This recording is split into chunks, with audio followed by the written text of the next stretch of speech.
ശുദ്ധീകരണ സ്ഥലത്തെക്കുറിച്ച് എന്താണ് നമ്മുടെ കർത്താവ് പറയുന്നത്? മത്തായിയുടെ സുവിശേഷം 5-ാം അധ്യായം 26-ാം വചനത്തിലാണ് എന്താണ് യേശു പറഞ്ഞത്?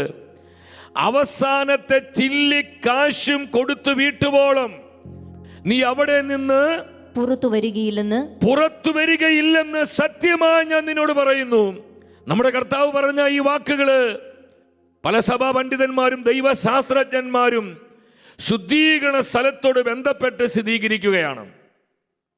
അവസാനത്തെ ചില്ലിക്കാശ് കൊടുത്തു വീട്ടുവോൾ എന്ന് പറഞ്ഞാൽ കടങ്ങൾ പൂർണ്ണമായും കൊടുത്തു വീട്ടാതെ നമുക്ക് കർത്താവിനോട് കൂടെ അവിടുത്തെ നിത്യമായ മഹത്വത്തിൽ ആയിരിക്കുവാൻ സാധിക്കുകയില്ല.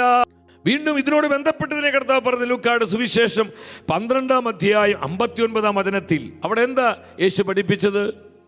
അവസാനത്തെ തുട്ടുവരെ കൊടുക്കാതെ നീ അവിടെ നിന്ന് പുറത്തു വരികയില്ലെന്ന് ഞാൻ നിന്നോട് പറയുന്നു. അവസാനത്തെ തുട്ടുവരെ കടം വീട്ടാതെ, നമ്മുടെ ആത്മാവിന്റെ കടങ്ങൾ വീട്ടാതെ നമുക്കൊരിക്കലും സ്വർഗരാജ്യ പ്രവേശനം ഉണ്ടാവുകയില്ല.